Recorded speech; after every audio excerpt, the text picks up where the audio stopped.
সাগরের মাঝখানে এক পাহাড়, ওই পাহাড়ের উপরে বসে 500 বছর টানা আল্লাহর ইবাদত। দিনে আর রাতে একবার করে নিচে নামতেন। সেখানে আল্লাহ তাআলা পাথরের ভেতর থেকে তার জন্য মিঠা পানির ব্যবস্থা করে দিয়েছেন, আর একটা ডালিম গাছের ব্যবস্থা করে দিয়েছেন। সকালে নামলে একটা টসটসে ডালিম, রাতে নামলে টসটসে ডালিম। এগুলো খেয়ে খেয়ে 500 বছর সে আল্লাহর ইবাদত করেছে।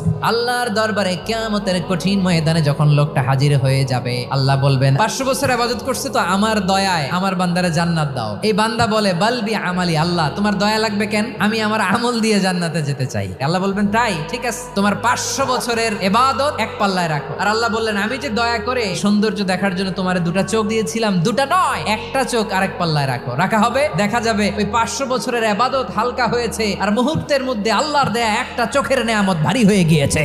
ফলাফল দেখো, হিসাব বলে তুমি এখন জাহান্নামে যাবা, যাও এবার জাহান্নামে যাও। এবার লোকটা কাচুমাচু করে বলে আল্লাহ এবার আমি বুঝতে পেরেছি তোমার দয়া ছাড়া দুনিয়ায় কেউ জান্নাতে যেতে পারে। সাগরের